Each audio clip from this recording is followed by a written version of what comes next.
Sigo, arma el bochinche y luego viene a hacer muy a la clase. Eso, ahí manito. Entonces ya sabemos que básicamente ya podemos decir que una mutación en su gran mayoría de veces es cambio en la secuencia de ADN y muchas veces es heredable.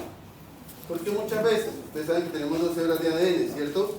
Y una de ellas es la que va a generar la célula reproductiva. O sea que es una probabilidad del 50-50 que esa célula lleve la mutación. Por eso decimos cambios heredables en la información genética. ¿Sí o no? En nuestro medio, ¿por qué son importantes? Porque generan cambios en el fenotipo, cambios en el funcionamiento de las proteínas y entonces pueden generar algún tipo de patología. Entonces, básicamente cuando sucede una mutación decimos que tenemos un individuo mutante. ¿Sí?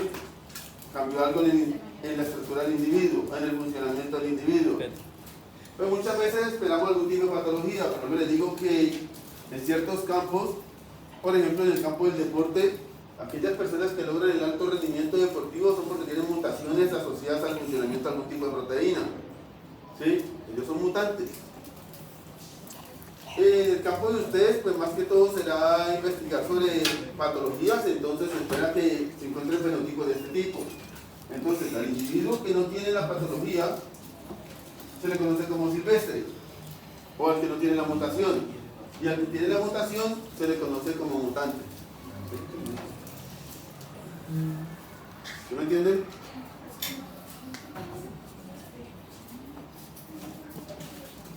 Las mutaciones, dependiendo del efecto que tengan en un individuo, pueden ser beneficiosas. ¿Cómo se sabe que es un beneficio?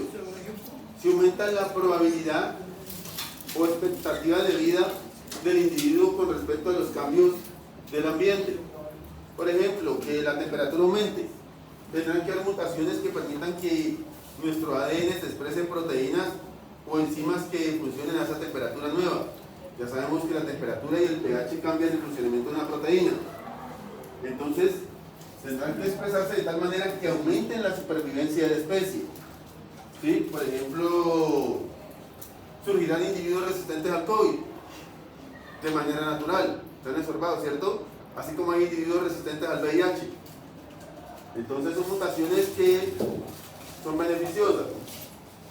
Las perjudiciales casi siempre terminan con individuos muertos. Son individuos que muchas veces ni nacen, más que todo cuando se modifica el número de cromosomas. Son mutaciones letales. Y mutaciones neutras son aquellas que hay cambios en la secuencia del ADN, en la secuencia de un gen, pero no representan nada. O sea, no favorece la selección de aquellos individuos sobre la especie. O sea, si tienen la mutación funciona igual y si no tienen la mutación funciona igual. Eso es lo que pasa.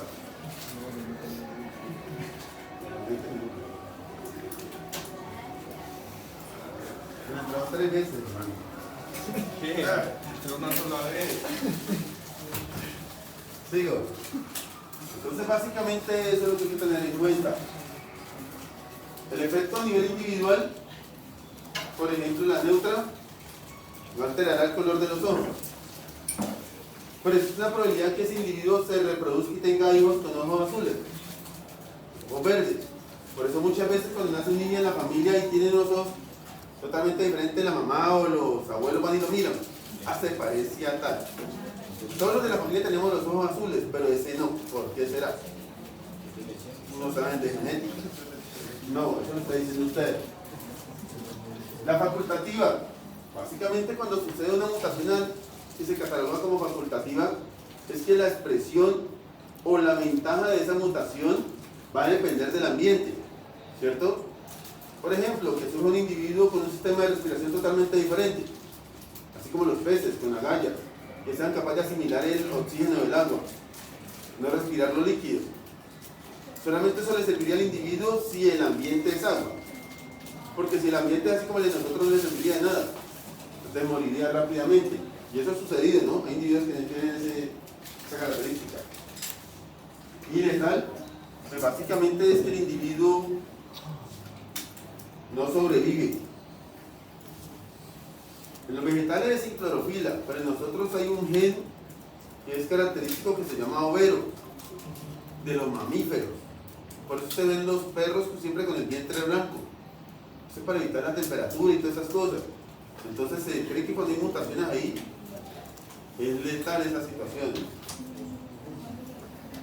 Y beneficiosas, pues, como les digo, en algunos campos, sobre todo en el campo de la microbiología, las mutaciones van a producir cambios en la resistencia, en la adaptación de microorganismos, que los van a afectar a ustedes, asociados al medio ambiente.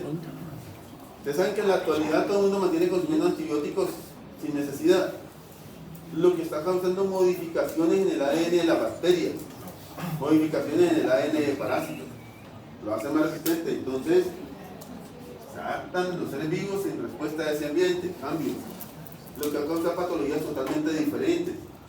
En nosotros las mutaciones pueden producir cambios, pero beneficioso será como para en procesos metabólicos, ¿sí?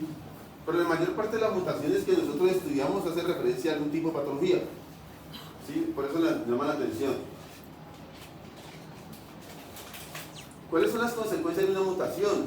Básicamente estamos hablando que a partir del ADN, pasando por ARN, se genera una proteína. Entonces existe la probabilidad de que esa mutación haga que la proteína gane función. En ese caso será una mutación beneficiosa. Pero si la proteína pierde la función, será una mutación de pronto hasta letal. ¿Sí me entienden? O si la mutación hace que dependiendo del ambiente, la proteína gane o pierda función, será facultativa. ¿Sí me entienden? Eso es lo que estoy intentando explicarles. Va siempre a afectar el funcionamiento de una proteína, de una enzima. Y entonces ahí se evalúa sobre el fenotipo del individuo, donde genera una característica adicional. ¿Más o menos? ¿Por qué se producen las mutaciones? Errores normales en el proceso de replicación. Ya les expliqué eso. Usted ya sabe que el proceso de replicación es realizado por diferentes enzimas. Entre esas tenemos la helicasa. ¿Qué hace la helicasa? Abre las dos cadenas y hidroliza los puentes de hidrógeno. Pero la enzima principal del proceso de replicación es la ADN polimerasa. Entonces, esa es una enzima, no se olviden, por eso repito la palabra enzima. Es una proteína.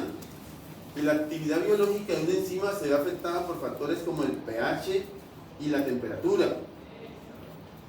El pH y la temperatura en un individuo se modifican por las reacciones metabólicas, por consumir de pronto un sancocho caliente. Eso aumenta la temperatura corporal, la temperatura de la célula, lo que puede llegar a afectar el funcionamiento de una enzima. Entonces van a sufrir mutaciones espontáneas. Sí, muchas veces usted queda como alérgico a una sustancia. Falló una enzima. Entonces, errores en este proceso normal de replicación. ¿Por qué se producen errores? Porque lo realizan enzimas. Y la actividad biológica de una enzima se modifica o se altera por factores como el pH y la temperatura, no lo olviden. Y eso va a causar mutaciones espontáneas. Hay otro tipo de mutaciones que son generadas por agentes mutagénicos. Ahí aparecen factores químicos y físicos y biológicos. A eso le llamamos mutaciones inducidas. ¿Sí? Pues en la actualidad están utilizando el CRISPR-Cas9 para editar el ADN, generar mutaciones. ¿Sí? Básicamente eso le conferirá algún tipo de características diferentes al individuo. Una ventaja o una desventaja dependiendo del medio. Sobre todo se dice que las potencias están utilizando eso para mejorar el rendimiento deportivo en algunos individuos. Por eso Estados Unidos y China en algunas competencias están vetados, en Rusia, porque han editado el material genético de individuos. Han utilizado la inseminación artificial. Eso es lo que se cree.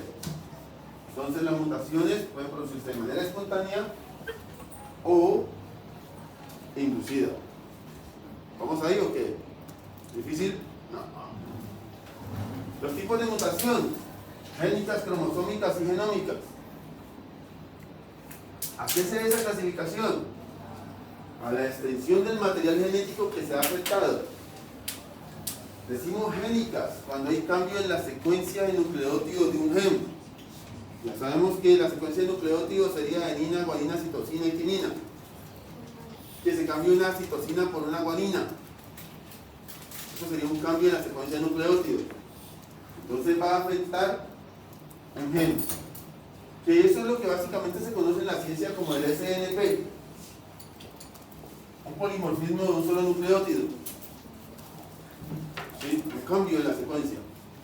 Digamos que, lo que les dije, guanina, citosina, timina y adenina.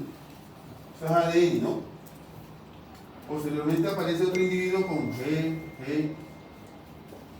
Ahí usted, un cambio. Aquí se esperaría una G, pero acá una C. Hay un cambio en la secuencia normal de nucleótidos. Ese cambio, ese pequeño cambio, es una mutación génica. Y como es un cambio en un solo nucleótido, es un polimorfismo. ¿Sí? Un cambio en la secuencia de un solo nucleótido, SNP. Vamos ahí. Cromosómicas. Afectan la disposición de genes en un cromosoma, pero no la secuencia. Entonces básicamente lo que está diciendo es esto. Les dije que el material genético se organizaba en una unidad básica llamada cromosomas, ¿cierto? De esos cromosomas, o en esos cromosomas, se encuentra la unidad básica de la herencia, que es el gen. Aquí hay un gen, aquí hay otro gen, aquí hay otro gen. Le colocamos un gen rojo. Ahí está. ¿Sí? Entonces, por mutaciones en los cromosomas, se cambian